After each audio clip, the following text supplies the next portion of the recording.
activité se tient dans le cadre de la campagne Nos vacances pour l'école. Une campagne qui se veut de créer un cadre d'échange, mais aussi de pouvoir anticiper sur des difficultés potentielles pour que ces vacances puissent nous servir évidemment à trouver de manière consensuelle des solutions ou d'indiquer des pistes de solutions pour avoir une année scolaire apaisée, une année scolaire stable, mais aussi une année scolaire performante. Donc c'est ça l'esprit de la campagne Nos vacances pour l'école. Nous allons l'aborder cette année à partir de 4 thématiques qui vont nous mobiliser jusqu'à l'ouverture prochaine et qui toutes vont porter autour de la résilience du système. Vous le savez, aujourd'hui face à la pandémie de la Covid-19, nous devons évidemment interroger la résilience du système éducatif, voir quels sont les aspects sur lesquels il nous faut aujourd'hui insister et comprendre enfin que la performance du système éducatif va au-delà de la classe.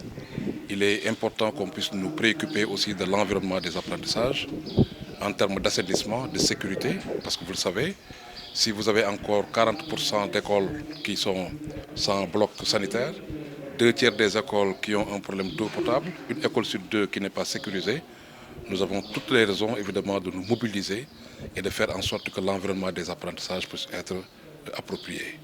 Mais la Covid nous a montré aussi que nous devons faire plus d'efforts pour que nos écoles puissent avoir en tout cas des effectifs moins pléthoriques. Si nous voulons aller au-delà d'enseigner la classe, mais être dans un dispositif qui permette d'enseigner chaque élève.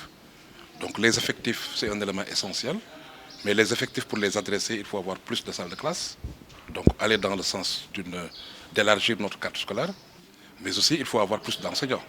Donc avoir un dispositif qui nous permette de résorber le gap en enseignants que nous avions évalué à plus de 40 000 déjà. Donc tout ceci fait évidemment que la Covid a certes bouleversé les enseignements-apprentissages, mais la Covid nous a permis aujourd'hui de faire un bilan et de voir en tout cas où se trouvent nos difficultés et sur quel point il nous faut aujourd'hui insister si nous voulons avoir un système éducatif résilient, un système éducatif inclusif qui ne laisse personne en rade, notamment les filles et les enfants vivant avec un handicap, mais un système éducatif aussi qui soit performant et qui soit en lien avec le développement de ce pays. Aucun acteur, quelle que soit sa force, quelles que soient ses ressources, ne peut y arriver seul. Il nous faut apprendre à être complémentaires. Le syndicat, il sait faire ce qu'un parent d'élève ne saurait jamais faire. L'État a des possibilités que la société civile n'a pas. Chacun a une parcelle de responsabilité. Vous de la presse, vous avez une parcelle de responsabilité. Il faut simplement qu'on apprenne à travailler ensemble, à être complémentaires. Donc ça a été aussi une opportunité pour que chacun puisse se rappeler de son périmètre de responsabilité et faire face. Les syndicats, qui sont aussi des organisations de la société civile, comme les associations de parents d'élèves, ont la responsabilité de mobiliser les communautés, de les accompagner pour que l'école de la communauté puisse être une réalité dans ce pays.